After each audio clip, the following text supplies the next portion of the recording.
Ok. Bom dia, pessoal. Estou aqui com o Nagar para a gente fazer mais um dos nossos bate-papos. E aí a ideia do nosso encontro de hoje é tratar um pouco a respeito do porquê que o Vedanta não é, como muito se pensa, um tipo de ciência que nega a existência, que é contra uma vida em que a gente possa desfrutar dos prazeres da vida, que seja contra os desejos, e aonde está o que é o Vedanta por completo, que na verdade não é nada disso. Então a ideia nesse bate-papo é desfazer um tanto desses maus entendidos, e é por aí que a gente vai começar, né, Nagar? Tudo bom? Sim, a gente já falou quase meia hora, né, Fábio? Que a gente nem sabe mais o que.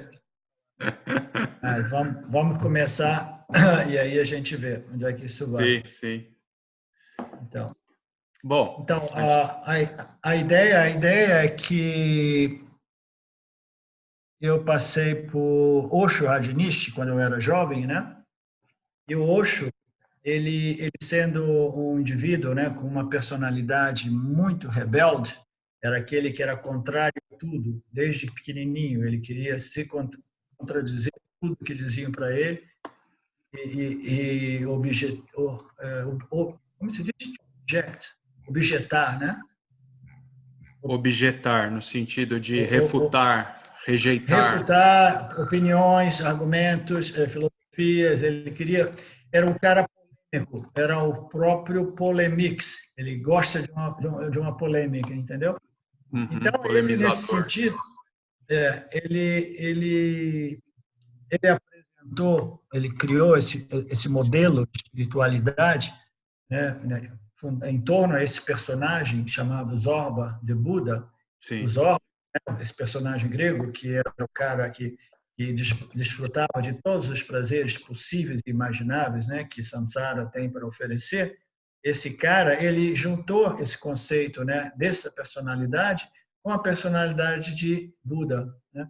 Então, Zorba de Buda, o que ele quis dizer com isso? Ele quis dizer, ó, venham para mim milhares de hippies espirituais dos anos 70, tempo, todos os hippies dos anos 70 foram atraídos pelo Osho, né? Pelo Rajneesh.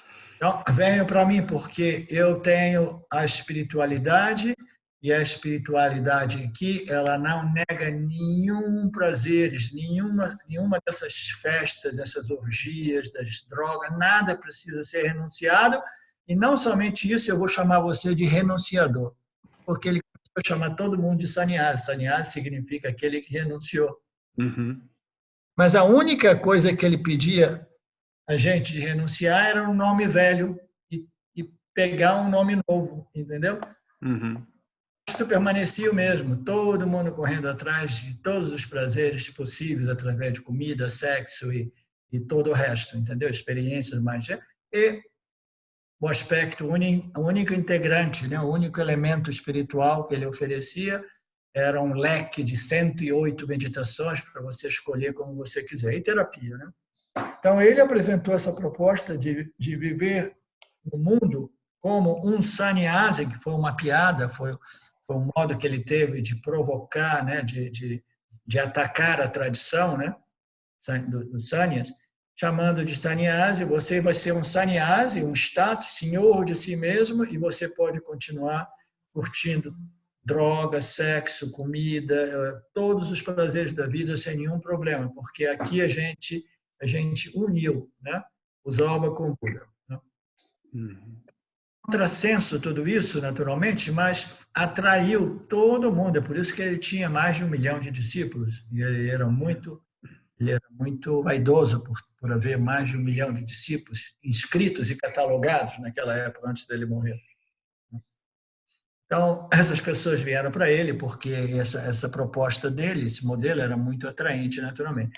Agora, é um contrassenso porque a gente sabe que o desejo, o problema do desejo é um problema muito difícil de ser resolvido. Ele não pode ser resolvido através da supressão, da repressão, mas muito menos ainda através da indulgência, porque se você indulge, né? Como se diz, Fábio, indulge? Indulgência. Você indulge. Você... Não, se você indulge, você pode dizer indulge? Não, eu não sei se tem essa forma verbal, assim, Não, né? mas assim, de deixar os desejos, né, fluir, o É. sentido é esse, né? Então, se você continuar indulgindo, né? Em inglês tem o verbo, mas em português, de repente, não. Se você entra nessa, né, de simplesmente deixar fluir, como o Fábio está dizendo, e enganjar todos os desejos, se entregar aos desejos, a gente diz mais no Brasil, né, em português. Sim. Entregando a todos os desejos, a gente sabe, né, nós temos uma compreensão da mecânica, né, das vassas, do mecanismo das vassas, a gente sabe que um desejo nutrido se torna um desejo sempre mais robusto, né, sempre mais vinculativo, sempre mais arraigado, sempre mais profundo, sempre mais difícil de ser confrontado e obstaculizado no futuro, entendeu? Então, entregar os desejos não é uma solução. Reprimir não é uma solução. Então, o que faltava na proposta do Osho? Faltava um ensinamento que pudesse investigar a natureza do desejo, investigar a natureza dos objetos de desejo, investigar a experiência de satisfação, contentamento, a felicidade e a alegria, entendeu? E nós sabemos, não é inerente ao objeto, mas é inerente ao indivíduo, à mente, à qualidade mental. Então, todos esses ensinamentos, eles não eram apresentados por Rajneesh. Então, Rajneesh dizia, não, repressão não funciona, então vamos simplesmente, a minha proposta é vocês têm que se entreguem aos desejos até vocês cansarem do desejo. Ele dizia mais ou menos assim, em poucas palavras, Fábio. Vocês, com o tempo, vocês vão se cansar de tudo isso, vão amadurecer. Mas não é por aí.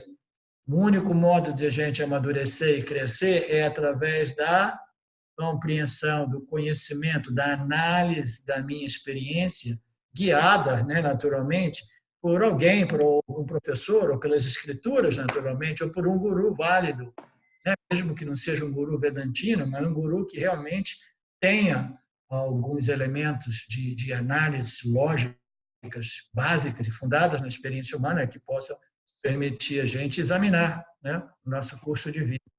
Então, faltava tudo isso ao Osho.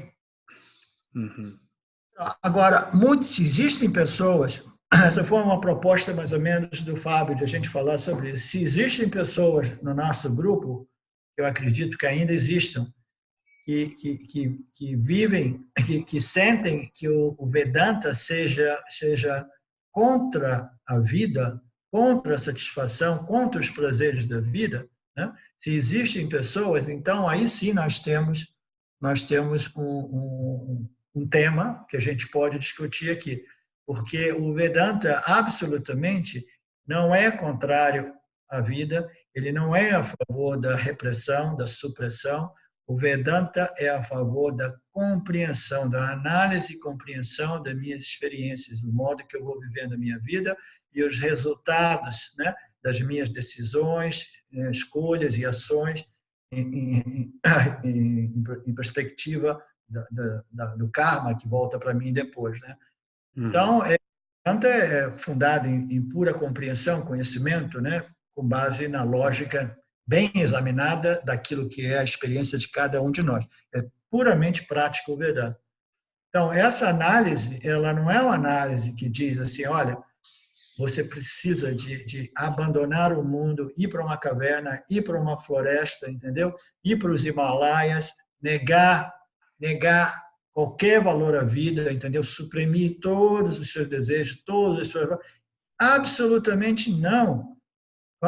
Ultimamente, nessas últimas conversas nossas, eu acho que eu ilustrei uma coisa que eu ouvi falar do Paramarthananda, é que ele diz que as pessoas que se sentem inclinadas a se retirar no ashram ou numa floresta, ou nos Himalaias, ou numa caverna, que vão seguir esse caminho da renúncia total, renúncia da participação no mundo, com pessoas mais introvertidas, mais contemplativas, mas algumas dessas pessoas, às vezes, não têm ideia do que seja essa opção chamada sannyasa, tradicionalmente, de abandonar o mundo, abandonar o campo, né, de ações e de interações, e etc.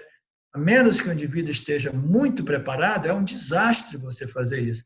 Então, o Paramatmananda dizia que os estudantes, antes de fazerem o vow de sannyasi, pedem ao guru se eles podem, e o guru é que vai dizer, não, você está preparado e você não está preparado.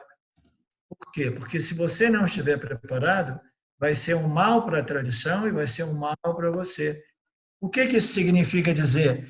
Que é muito difícil, é raro o caso que um professor de Vedanta diga ao seu discípulo, sim, abandone a sua namorada, abandone o seu trabalho, abandone a sua família, entendeu? Abandone o seu pai.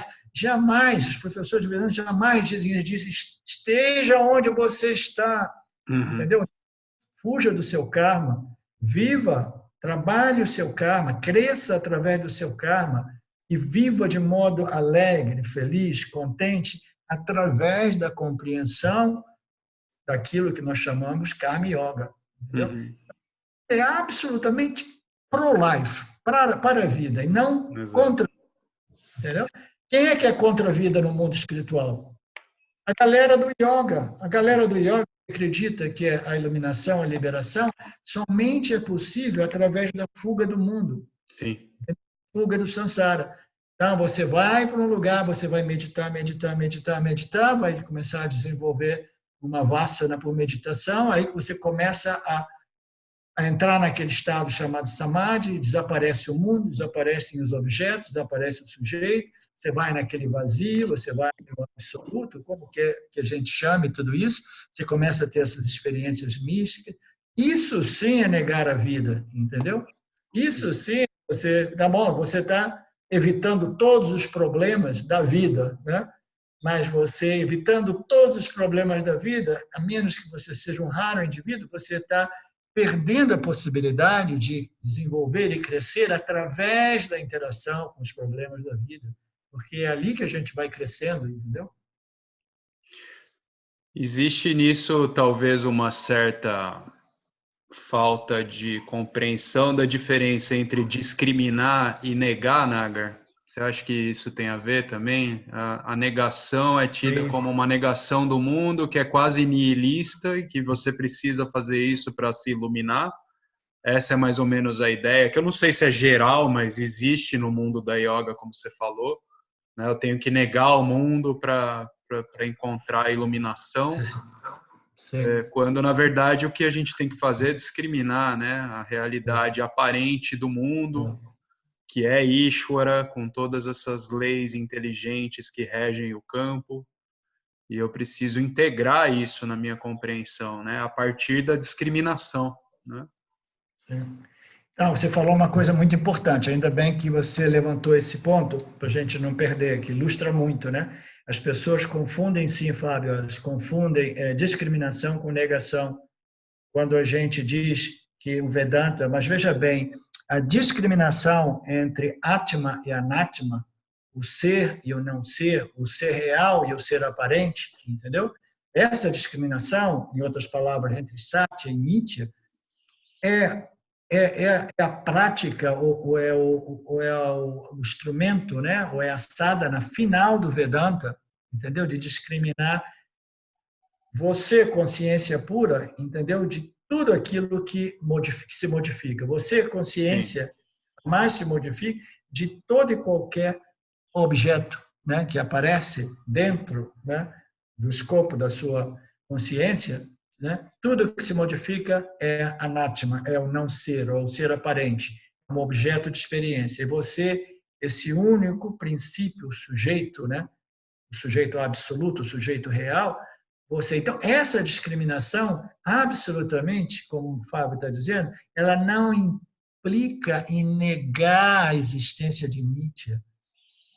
Tanto é que a gente coloca muito frequentemente até essa piadinha, putz, a gente vai, através do Vedanta, gradualmente aprendendo a discriminar o ser do não ser, o ser do não ser, o ser do não ser, e chega no final, dizem assim, agora que você discriminou o ser do não ser, você isolou o ser, você reconheceu o ser, você se identificou como ser, agora a gente vai dizer para você uma outra verdade, tudo o resto também é o ser. Sim. Né? Tudo o resto é o ser. Tudo isso pertence a uma ordem de realidade secundária, não separada de Satya, tudo é também você, como Krishna diz, né, no Gita, né? Tudo que existe em Mithya sou eu também. Tudo isso está em mim, eu não estou em nada disso, entendeu? Eu sou livre de tudo isso, mas tudo isso existe não separado de mim. Então, no final das contas, a gente vai, através desse processo de discriminar o ser do ser aparente, o ser do não ser, Satya de Mithya, o sujeito dos objetos, porque é o único modo realmente de isolar o ser e claim your identity, como se diz, reivindicar a sua identidade como a consciência que ilumina a mente e ilumina o campo e produz todas as experiências dos vivos, né? Então, o único modo é a gente isolar o ser, reivindicar a nossa identidade como ser, e depois disso a gente compreende, já não, mas tudo também é o ser aparecendo como nessa segunda ordem, nessa ordem de realidade secundária, chamada Mithya, que embora não seja real, existe. Entendeu? Sim. Então, outro ponto, Fábio, isso foi um ponto muito importante que você levantou. Um outro ponto importante é que as pessoas se assustam. Existem diversas pessoas no nosso grupo, algumas delas que se sentem já realizadas, o que concluíram já o processo espiritual delas, mas existem pessoas, né, desse nível que ainda assim fazem essa confusão. Elas pensam que o Vedanta, ou a espiritualidade, significa que eu não vou poder mais curtir samsara, porque quando as escrituras descrevem o Yani, o Mahatma, o Jivamukta, descreve de um modo que o cara é muito indiferente aos prazeres da vida, ele é muito cool, ele é muito equânime, parece uma coisa estranha, Fábio, parece uma coisa quase que o cara já não tem fria, sem tesão pela vida, entendeu? Sem excitação pela vida, etc, etc. Então, isso assusta as pessoas, porque as pessoas estão acostumadas a esse modelo de high and lows, high and lows, high and lows. Entendeu? Quando as coisas vão bem, então tem aquele excitamento, né? Aquela experiência de felicidade, de alegria, êxtase alto, né? De excitação. Aí, quando você tem um high, você pode ter certeza que você vai ter um low. Entendeu? O Yani vive no meio, como os budistas diziam, né? O caminho do meio. É equanimidade. E o que significa esse caminho do meio? É o caminho que você permanece sempre moderadamente satisfeito com você, com a sua existência, com a sua consciência e com as suas experiências em Mithya, entendeu? Aquilo que chega para você é quase que positivamente indiferente. Você não fica lá, eu queria isso, essa é uma experiência boa, essa é uma experiência horrível. Não, experiência é experiência. As experiências elas são agradáveis e desagradáveis, é inevitável tudo isso.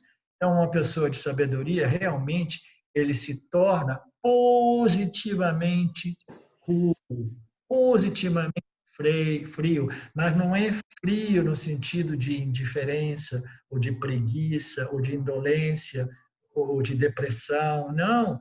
É um frio no sentido de aquela satisfação de frescura, um frescor. Fundado nesse conhecimento, né, de que eu sou a fonte de todas as experiências, eu sou a fonte de todos os prazeres e dores, entendeu?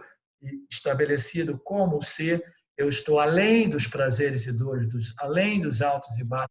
As pessoas ficam confusas quando elas leem os versos das Escrituras, as pessoas me perguntam isso muito frequentemente, tentando compreender, entendeu? Porra, mas parece que não é uma coisa tão excitante ser um Yanni, entendeu? Porque, a mim, imagina, Fábio, eu estou aqui, eu passo o dia inteiro aqui em frente ao meu computador, vou na cozinha, volto, vou passear com o meu cachorro, volto, todo dia a mesma coisa. Eu não tenho vontade de pegar o meu carro nem para visitar a Cidade Alta aqui em Bérgamo. Eu tive a oportunidade de visitar recentemente porque a Rutinha veio. Ver. Então, uma pessoa olha e fala assim, pô, esse cara, como os parentes da Silvia, né? Mano, o que ele faz ali, entendeu? A minha esposa ainda sai para lá e para cá, porque ela é muito rajásica, né? Pum, pum, pum, pum. Tem sempre alguma coisa para fazer, né? Mas eu não, eu fico em casa. Então as pessoas olham de fora e falam assim, tem alguma coisa errada com esse cara. Essa história de ser Yanni não parece uma coisa tão positiva, entendeu? Sim. Esse, de autoconhecimento não soa bem, não soa bem. Tem alguma coisa que não me atrai nessa história, entendeu? O cara, ele nunca tem vontade de fazer nada realmente, quase que se ele fosse deprimido. As pessoas fazem mesmo essa confusão, Fábio. Uhum.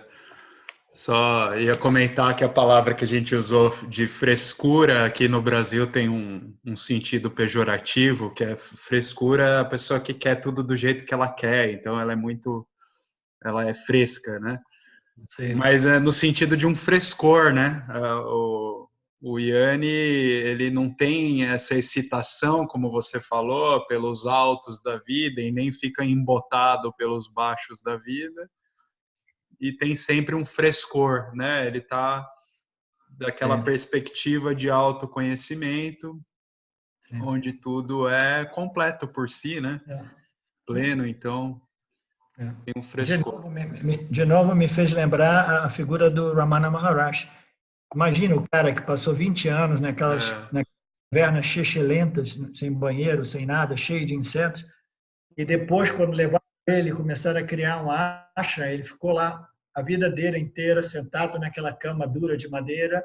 A única coisa que fazia era olhar no espaço e, de vez em quando, sair para fazer uma voltinha na montanha dele, que ele considerava o pai dele, entendeu?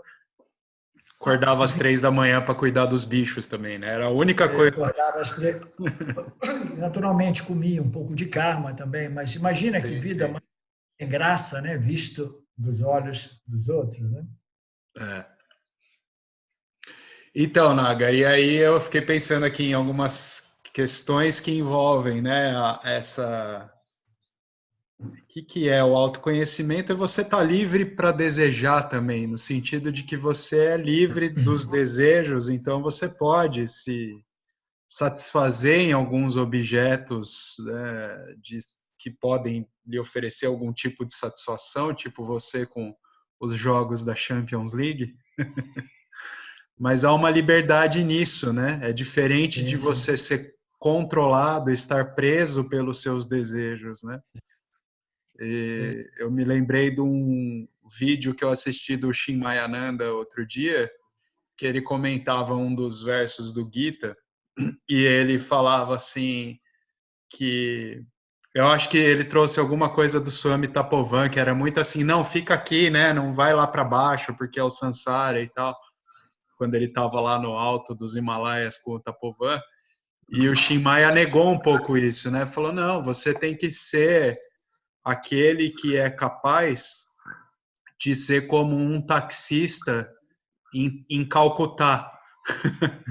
A pessoa não tem receio de entrar no meio daquele trânsito caótico, Sim. ela está ali numa boa, então ela permanece com essa saudável indiferença, né, a todo o caos ao redor, né? Porque senão, nessa ideia de ser um renunciante, a gente também está preso, né, Naga? Sim. Você se torna É, alguém capaz de andar na Avenida Paulista em São Paulo, porque ali é o Sansara, então não, eu não posso ir e tal, né? Então tem isso também, né? Me parece, né? A questão do É, autoconhecimento toca nisso. são dois aspectos diferentes na mesma colocação sua, né? Uma, você colocou, você iniciou com o ponto, né, de que o Yanni, ele também é livre de ter desejos, né? Uhum. O desejo do Yanni é um desejo de uma natureza completamente diferente. Sim, Ele, preferências, né? ele não deseja coisas para se completar, entendeu? Sim. E, na verdade, o desejo do Yanni é uma coisa muito mais definida como uma pequena preferência. Por Uhum. exemplo, futebol bem jogado. Futebol mal jogado eu não vejo, entendeu? Só gosto de ver o futebol bem jogado. Sou um pouco exigente nesse sentido. Então, quando eu corro essas partidas, eu gosto de assistir. Se eu puder assistir, agora recentemente eu fiz como é que se diz, um contrato que eu consigo ver através do computador, baratinho e resolve o problema para mim. No passado eu tentava ver através desses streams piratas e muitas vezes eu não conseguia ver. E para mim era tudo bem. Meu time está jogando e eu não consegui ver. Entendeu? No passado, se meu time, 20 anos, 15 anos atrás, o Inter perdeu, eu ficava mal emocionalmente. 40 anos atrás, quando o Fluminense perdia, eu ficava quebrado por 2, 3 dias, entendeu? Fosse uma final. Nos dias de hoje, e não só isso, no passado, se o meu time fosse jogar uma final, ou uma semifinal, ou uma quarta de final, eu já começava a experimentar a felicidade, o prazer, né? O Pri, a moda e para moda, os 3 níveis do Bliss, quando você começa a imaginar que está chegando, o jogo é daqui a 4 dias. 4 dias. Eu experimentava tudo isso, entendeu? Então, nos dias de hoje, o meu time, o Inter, jogou com o Barcelona na quarta e com a Juventus, jogou anteontem, domingo, né? Jogou com a Juventus. Perdeu todos os dois, de 2-1. Pois é. Perdeu todos os dois. Eu assisti, entendeu? E assisti, apreciei o bom futebol, torci que meu time vencesse, mas o meu time perdeu e eu permaneci inabalado, entendeu? Muito embora eu tivesse uma grande preferência que tivesse vindo, né? Naturalmente. Então, o desejo do Yanni, se é mundano, como no caso do esporte, tem uma qualidade diferente, entendeu? E para o resto, o que o Yanni vai desejar? A Silva me pergunta, o que você quer almoçar hoje?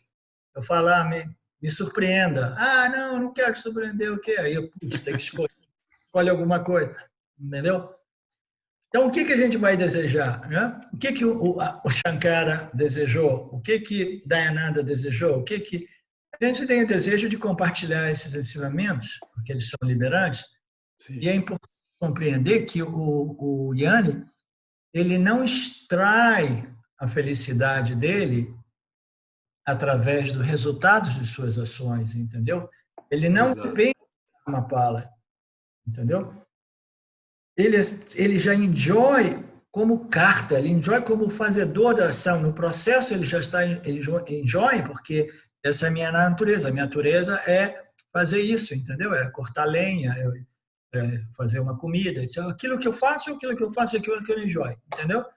Então, se a minha natureza agora, se o meu Swadharma agora é compartilhar os ensinamentos, responder perguntas, isso, aquilo, o meu prazer, a minha joia, a minha alegria é na ação, sem nenhum vínculo ao Karma Pala, ao resultado da ação, entendeu? É uma outra diferença entre o Yanni e o Sansari. O Sansari, os desejos dele são vinculados aos resultados de suas ações.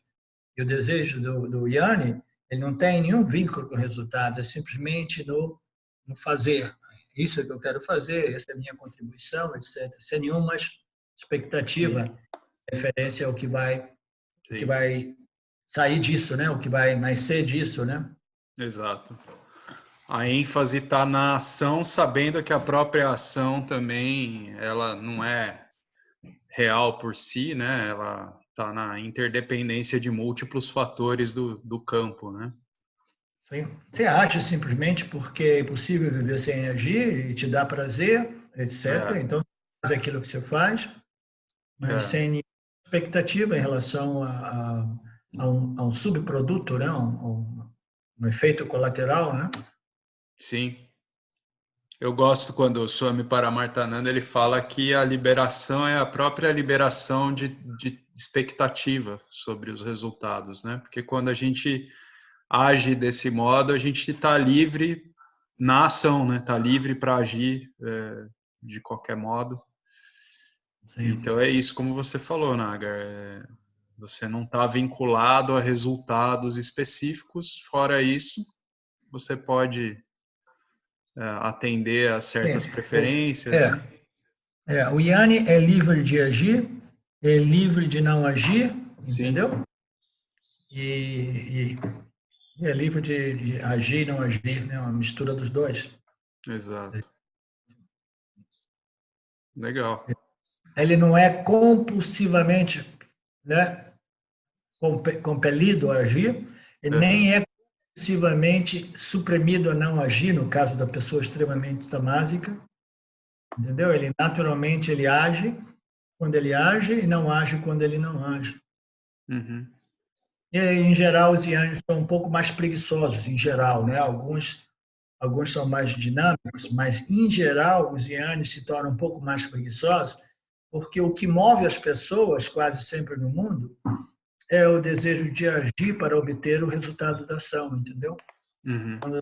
Quando o Yanni compreende que não existe resultado de ação que possa me completar, porque eu já sou pleno e completo, etc. Então, naturalmente, essa motivação por agir diminui muito, né? Então, aos olhos dos outros, parece como se o Yanni fosse uma pessoa menos inclinada a agir e parece, às vezes, que é um pouco mais preguiçoso, mas não é uma preguiça realmente no sentido de tamas, entendeu? É mais no sentido de uma falta de ação rajásica. Sim, aquela inquietação toda que é comum a toda a mente predominantemente rajásica, ela não se apresenta num Yanni. Exatamente. As pessoas falam sem necessidade, agem sem necessidade, elas são compelidas a falar e agir o tempo. Eu fico abismado a capacidade do italiano. Agora tiveram os brasileiros aqui, depois uma outra amiga da Rutinha veio também. Eu perguntei assim, mas no final eles falavam, mas no final das contas vocês têm que resolver um problema para mim. Quem é que fala mais, é o brasileiro ou o italiano? Aí tinha uma menina brasileira, amiga da Rotinha aqui, falou assim, não, meu Deus do céu, são italianos, nunca vi gente para falar mais. É verdade, tem essa fama, né? Então, Fábio, esse foi um lado daquilo que você tinha falado, mas tinha um outro aspecto, me lembra aí, o que foi? O primeiro aspecto era o aspecto de que... Não, o ponto que eu queria tocar é esse, né? Em autoconhecimento, você é livre para eventualmente atender determinadas preferências, sabendo que Sim, os o primeiro ponto era o desejo que o indivíduo desejo, sim, pode ter desejo, e o outro sim. tinha Eu um estava outro falando aspecto. desse aspecto do renunciante, né? O renunciante, ele acaba ficando preso, de certa forma, na ideia, quando ele tem a ideia de que ele precisa evitar a todo custo aquilo que ele entende como mundano. Acaba que tudo em volta é mundano, né? Então, naquela historinha do Shimayananda comentando um verso do Gita, ele traz essa analogia do taxista em Calcutá, né? O cara tá ali no meio do caos e ele Sim, tá assim. equânime, né? Assim, esse é o outro ponto. É, O outro ponto é a capacidade que o Yanni tem de permanecer num ambiente sansárico, né? E muito dinâmico e caótico e às vezes muito adverso também, sem se afetar como os sansários se afetam, entendeu? sim, Porque o Yanni ele já não tem mais essa necessidade de controlar a sua experiência, digamos assim, entendeu? exato. Se a experiência, enquanto que outras pessoas elas só estão bem se for uma pessoa satívica, ela só está bem se o ambiente for satívico. Se for uma pessoa rajásica, ela só está bem se o ambiente for rajásico. Se for uma pessoa tamásica, ela só vai estar bem se o ambiente for tamásico. Agora, o Yang, não, o Yang vai estar bem independentemente desse meio ambiente, das circunstâncias, entendeu? Se tiver muita agitação, estresse, ele permanece bem. Ele talvez ele vai ter as preferências dele, Claro. né? Mas ele não se abala, mesmo no trânsito de Calcuta, né? Como Sim. dizia ali o Shimaya. Eu Sim. acho que você ouvido falar de uma experiência que eu tive, acho que eu contei essa história recentemente de novo, lá em Lucknow, saindo do satsang com o Papaji, tinha uma encruzilhada lá que era infernal, um barulho, uma poluição sonora de ar, de respiração, um caos total. E quando chegava naquela encruzilhada ali, quase sempre todo mundo... E eu estava num estado tão bem resolvida a minha mente depois do satsang com o Papaji, que eu passei por ali em total êxtase, em total bliss, entendeu? E eu falei assim, uau, olha, eu sofro essa passagem por aqui quase todo dia e hoje eu vejo só beleza nesse caos, entendeu? Por quê? Porque a felicidade ela não está nos objetos de experiência, ela está na qualidade da mente do indivíduo. Né? Sim. Sim, é isso. E nesse sentido, o conhecimento, como você fala, Ishwara Knowledge também é muito importante, né, Nagar? Assimilar que, no final das contas, todos os aspectos mundanos dessa manifestação, ou tudo aquilo que você entende como ignorância, como escuridão, como feiura, tudo aquilo que é uma antítese daquilo que todo mundo entende como harmônico e que seria necessário para você estar em um ambiente propício para iluminação, né? Tudo isso, todos esses aspectos desarmônicos também é Ishvara, né? E a gente precisa integrar esse Ishvara Knowledge como esses aspectos, né, também. Sim. Isso ajuda, fortalece a gente nessas situações caóticas, né, para que a gente possa, na analogia do Tim Maia, né, transitar em Calcutá ou na Avenida Paulista, aqui no Brasil, em São Paulo. Exatamente. Quer que seja na Ishvara Praça em da tudo. Sé, no horário do rush. Né? Ishvara em tudo, né? Até mesmo naqueles ladrõezinhos que vão querer roubar sua carteira no meio da multidão, etc. Exato. A gente não pode ficar preso a nada, Fábio, porque senão é um problema. Eu mudei para essa casa aqui, uma das coisas que eu não gosto aqui é o barulho dos carros aqui em frente. Ontem, a esposa que eu arrumei uma solução muito prática, criativa e prática. Mantenho todas as janelas fechadas para ouvir o mínimo possível de barulho. E eu comecei a associar esse barulho mais de fundo com o barulho de ondas do mar, entendeu? Falei para ela, o problema está resolvido. E fica esse barulho lá no fundo e quando eu ouço esse barulho, eu imagino o mar. Imagina que você está em Ubatuba. Legal, né? Tem que arrumar um modo de enganar a Ishvara também.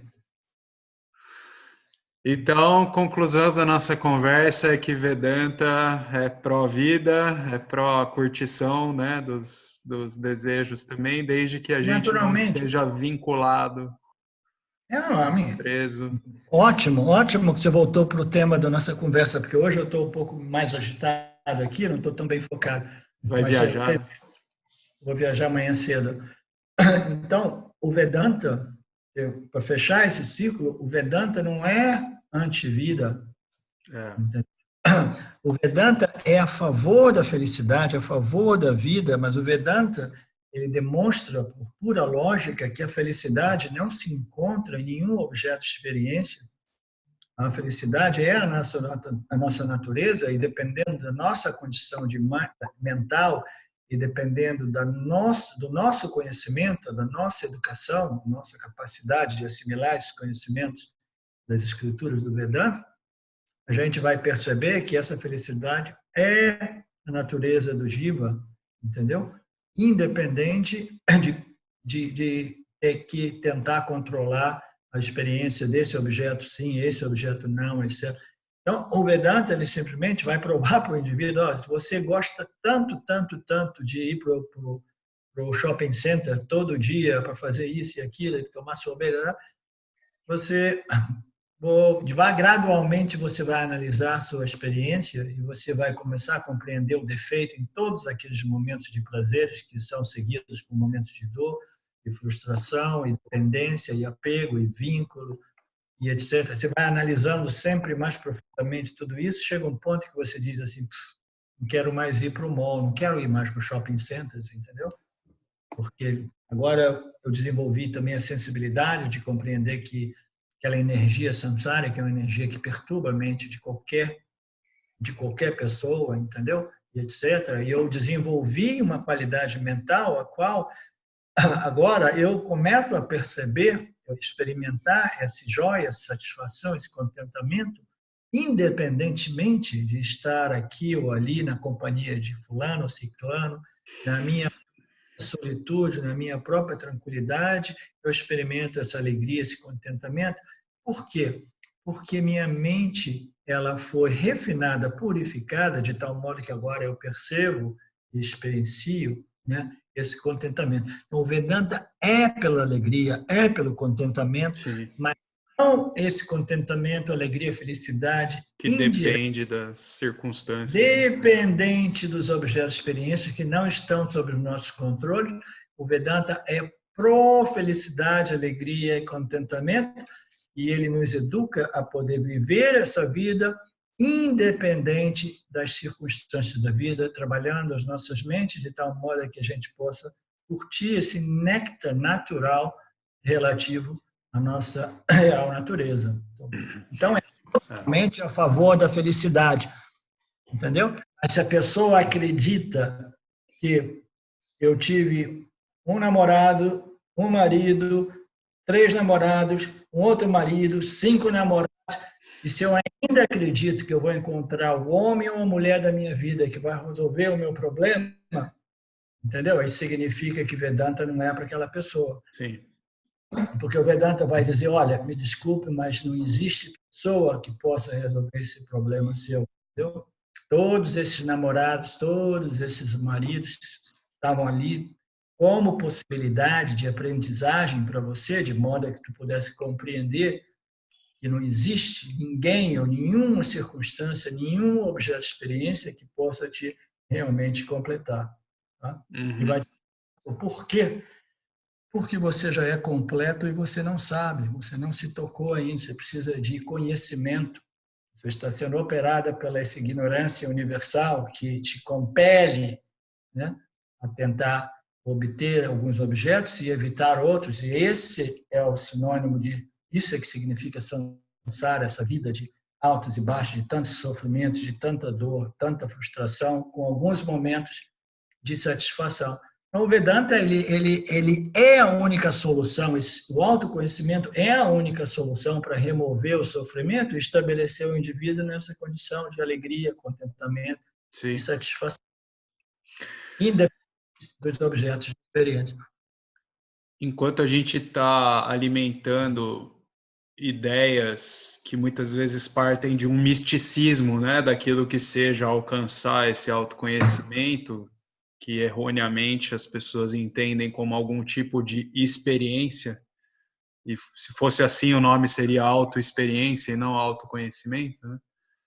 Mas é alguma experiência que seria algo como, né, uma plenitude, uma satisfação que se faz sempre presente, mas que está ligado a alguma circunstância, né, onde a pessoa não vai ter os sofrimentos, as vicissitudes da vida que precisam ser aceitas também, né, Nagar? Eu fico pensando a respeito da velhice, por exemplo, né? Quando você alimenta esse tipo de ideia que é muito mistificadora das coisas, você está negando um pouco porque tem medo do que vem pela frente. Eu estou falando isso porque enquanto você estava falando, eu me lembrei também que eu assisti um depoimento de uma brasileira que ficou cuidando do Swami Dayananda, e ela acho que era uma fisioterapeuta, e Aí ela passou um período com o Swami Dayananda nos últimos momentos da vida dele,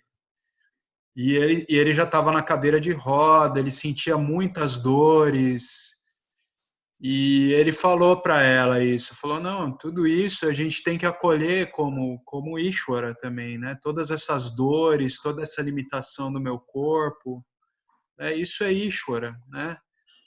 Então aquilo impactou muito ela.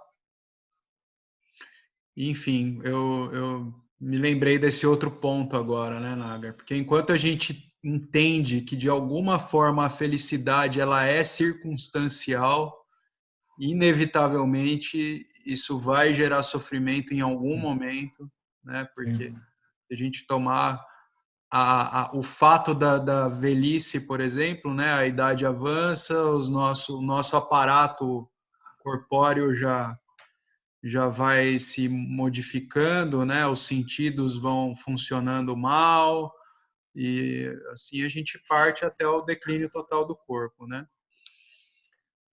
Todos nós somos matéria, né? Os 5 elementos e já em decomposição, né? Desde que nasce, né? Desde que a gente tem que saber disso, né? E maturidade se traduz com a aceitação desse fato que não pode ser modificado, é parte das leis naturais do universo, do cosmos, né? Tudo que aparece desaparece depois. Então, aceitar isso, né, requer uma maturidade que só é possível através da compreensão de que você não é o corpo-mente. Sim. Só é possível através dessa compreensão, entendeu? Clara e firme. O famoso elixir da imortalidade não existe no sentido literal. É simplesmente um elixir intelectual, na medida que esse conhecimento é muito claro e firme. Sim.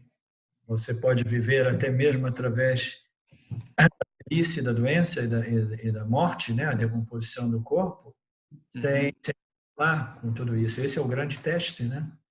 E só anciãos são capazes de passar por isso, entendeu? Sem nenhum problema. Sim.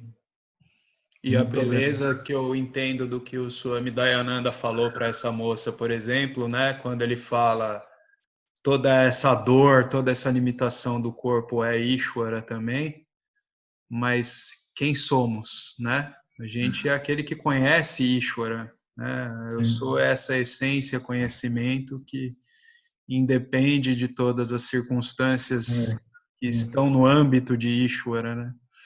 Sim. Então, todo o tempo a gente vive nessas duas ordens de realidade, é quase que como fosse uma dentro da outra, entendeu?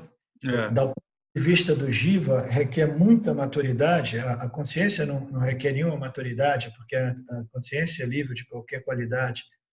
O Jiva requer muita maturidade. Essa maturidade somente é possível através da compreensão que o Jiva não é realmente o Jiva, mas é a consciência, mas ainda assim ele permanece como Jiva, e como Jiva ele vai experimentar muita dor e sofrimento físico, entendeu? E até mesmo mental, às vezes, durante o processo de velhice e morte. É inevitável. Então, do ponto de vista do Jiva, o Dayananda diz, a gente precisa perceber que tudo isso é praçada de Ishvara, entendeu? E aceitar com devoção, com apreciação, obrigado, agora estou pronto a devolver para você esse corpo, né, que retorna para os elementos, entendeu? Com gratidão pela oportunidade, pelo etc., pelo conhecimento.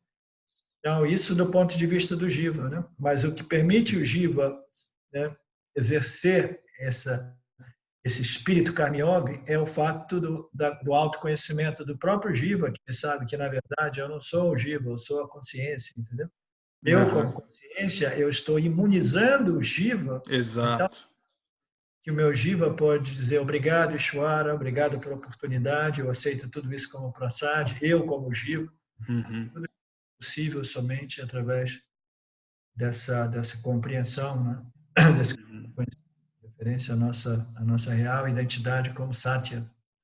Sim. A mente desse Jiva sábio já assimilou suficientemente que ele é o ser que é atemporal, né? Ele não está mais reivindicando nada que seja relativo ao Jiva, né? Que que é transitório, né? Para que se apegar naquilo que está se modificando o tempo todo, né? Então, me apego ao que é sempre presente, ao que é real, ao que é imutável. Sim. Esse é um ponto difícil para as pessoas compreenderem o valor do autoconhecimento, porque diversas pessoas já me disseram isso, inclusive algumas amigas muito próximas, e diziam assim, poxa, mas eu sou o Yanni, eu sou iluminado, autorreconhecido, etc., mas ainda assim eu vou morrer, entendeu? Sim, você vai morrer. O Jiva não se repete, o Jiva desaparece, entendeu? Então, o que existe lá para mim, entendeu? Qual é a vantagem desse autoconhecimento se eu vou desaparecer como Jiva? Então, se além do Jiva eu não vou estar experimentando mais nada, o que está lá para mim? What is in there for me, né? Uhum. O fato de que agora você sabe que você é a consciência que brilha em todos os Jivas, então você já não é mais restrito a esse Jiva agora, esse aqui. Você vai deixar esse Jiva, entendeu? E vai permanecer brilhando em todos os Jivas, vai permanecer abençoando, iluminando a mente de todos os Jivas. Né? Esse é o conhecimento que as pessoas têm dificuldade de compreender e pensam que se é alguma coisa puramente filosófica, mas não é puramente filosófica e intelectual, é um dado de fato, é um conhecimento que te, né, livre de qualquer dúvida de que eu sou essa consciência que ilumina todos os jivas, entendeu? Sim. Do mesmo modo que Osho Rajneesh disse quando ele estava para deixar o corpo, as pessoas começaram a chorar, ele falou, chorando de quê, cara? Eu vou estar em você, vou estar nos pássaros, vou estar nas árvores, eu vou estar em tudo. Eu não vou em lugar nenhum, entendeu? Uhum. Aí se acha, eu vou permanecer aqui com vocês, vou permanecer em você como você e você como eu, entendeu? Então, as Uhum. pessoas têm dificuldade de compreender o benefício do autoconhecimento porque elas ficam ainda presas na ideia de que a iluminação talvez devesse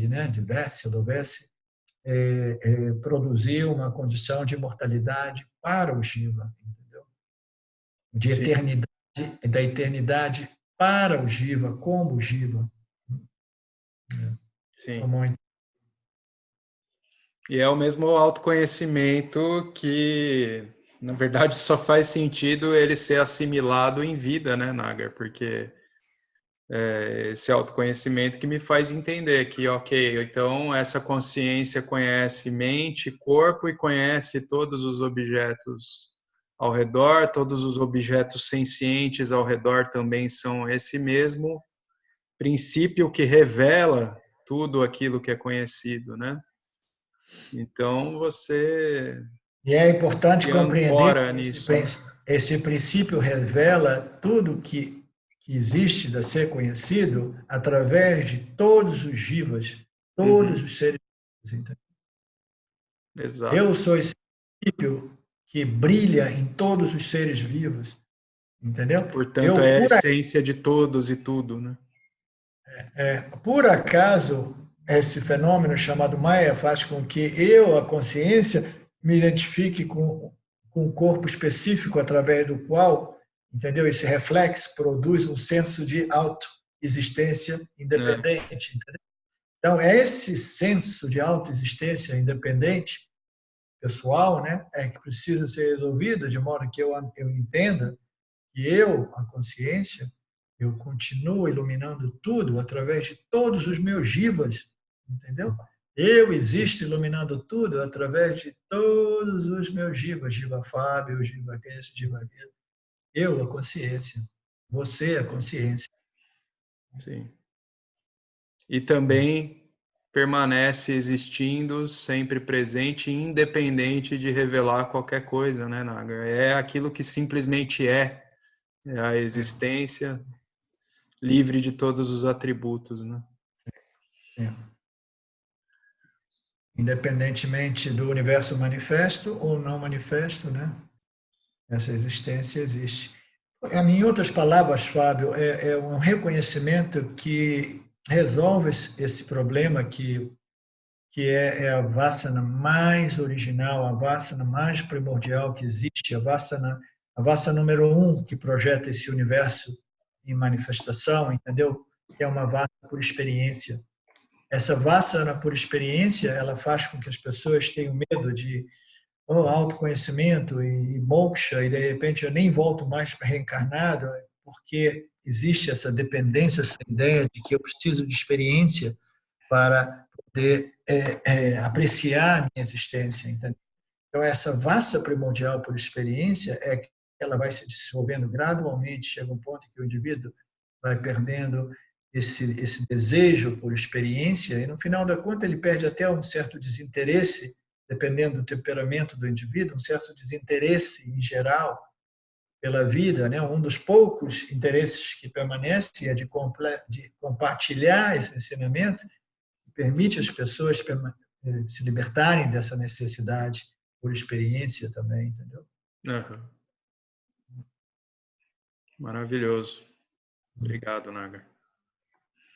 Então tá, querido, vamos nessa que eu tenho que ainda concluir. Eu sei que você está ocupado, desejo uma ótima viagem. Amanhã eu estou indo para os Estados Unidos, aí depois o Marcelo, ou você, eu não sei se era a Betânia, Marcelo, vocês me digam se a gente vai fazer o nosso encontro de sábado. Eu gostaria de dizer que domingo também eu estou totalmente livre, se for melhor o domingo, a gente pode fazer no domingo também. Ok. Ok. É porque tem a história de ter um feriado, mas isso nunca foi um problema para o Grupo Vedanta Brasil. Então tá, querido. Um abraço. Um abração. Um abraço a todos no Brasil. Eu vou para trás agora, vou lá para trás, vou ficar atrás de vocês na linha do tempo. 4 horas antes, né? 4 horas atrás, Tá? Ótima viagem, um ótimo seminário lá, querido. Obrigado. Então, tchau, querido. Um abraço a todos. Até mais. Obrigado, Fábio. Tchau.